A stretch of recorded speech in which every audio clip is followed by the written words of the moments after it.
ఆంధ్రప్రదేశ్లో ప్రభుత్వ ఉద్యోగాల కోసం ఎదురుచూస్తున్న వాళ్లకు ఇది నిజంగా ఒక మంచి వార్త. ముఖ్యంగా విద్యుత్ శాఖలో ఒక భారీ రిక్రూట్మెంట్కు ప్రభుత్వం సిద్ధమైంది. ఆ వివరాలేంటో ఇప్పుడు చూద్దాం. అవును, ఈ నెంబర్ చూడండి, 2511. అక్షరాలా ఇన్ని పోస్టుల భర్తీకి ప్రభుత్వం గ్రీన్ సిగ్నల్ ఇచ్చేసింది.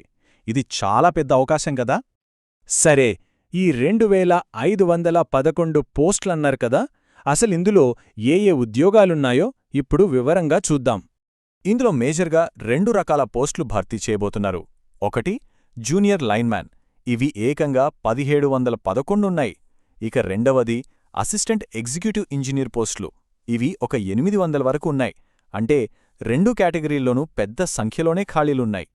ఇదేదో ఊరికే వస్తున్న వార్త కాదు, స్వయంగా ప్రభుత్వమే దీనిపై అధికారికంగా ప్రకటనలు చేసింది. అవేంటో ఇప్పుడు చూద్దాం. అన్నిటికన్నా ముఖ్యమైన విషయమేంటంటే, స్వయంగా ముఖ్యమంత్రి నారా చంద్రబాబు నాయుడుగారే ఈ 2511 పోస్టుల భర్తీకి పచ్చజెండా ఊపారు. సో ఇది హైయెస్ట్ లెవెల్ నుంచి వచ్చిన కన్ఫర్మేషన్. అంతేకాదండోయ్, విద్యుత్ శాఖ మంత్రి గొట్టిపాటి రవికుమార్ గారు కూడా దీనిపై క్లారిటీ ఇచ్చారు. ఆయన ఒక ఇంజనీర్స్ అసోసియేషన్ మీటింగ్లో మాట్లాడుతూ, చాలా కాలంగా పెండింగ్లో ఉన్న ఏఈ పోస్టులను త్వరలోనే భర్తీ చేస్తామని ఒక హామీ ఇచ్చారు. అయితే ఈ 2511 పోస్టుల కథ ఇక్కడతో ఆగిపోలేదు. ఇది కేవలం మొదటి అడుగు మాత్రమే. దీని వెనక ఉన్న పూర్తి ప్లాన్ ఏంటో ఇప్పుడు అర్థం చేసుకుందాం. ఇక్కడ చూడండి, 7142. రాష్ట్రంలోని పవర్ సెక్టార్ మొత్తంలో ఇన్ని ఖాళీలున్నాయని అధికారులు తేల్చారు. అంటే భవిష్యత్తులో మరిన్ని నోటిఫికేషన్లు వచ్చే ఛాన్స్ ఉందన్నమాట. అయితే ఒక ప్రశ్న రావచ్చు, మొత్తం 7000 పైచిలుకు ఖాళీలుంటే అన్నిటినీ ఒకేసారి ఎందుకు భర్తీ చేయట్లేదు?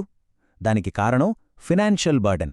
ఒకేసారి ఎంతమందిని తీసుకుంటే సంస్థలపై ఆర్థిక భారం పడుతుంది.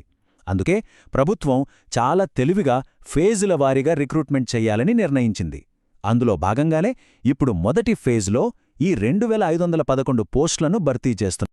సరే, ఇదంతా బావుంది, పోస్టులకు ఆమోదమొచ్చింది, మంత్రిగారు చెప్పారు.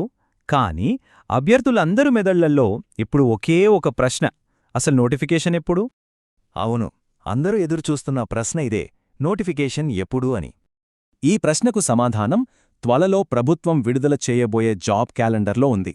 మంత్రి నారా లోకేష్ గారు చెక్కిన ప్రకారం ఆ జాబ్ క్యాలెండర్లోనే ఈ విద్యుత్ శాఖ పోస్టుల పూర్తి రిక్రూట్మెంట్ షెడ్యూల్ అనౌన్స్ చేస్తారట. సో అందరి కళ్ళు ఇప్పుడు ఆ జాబ్ క్యాలెండర్ మీదే ఉన్నాయి.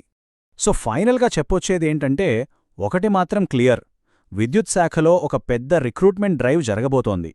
నోటిఫికేషన్ ఎప్పుడైనా రావచ్చు. మరి ఈ అద్భుతమైన అవకాశాన్ని అందిపుచ్చుకోవడానికి సిద్ధంగా ఉండడం చాలా ముఖ్యం.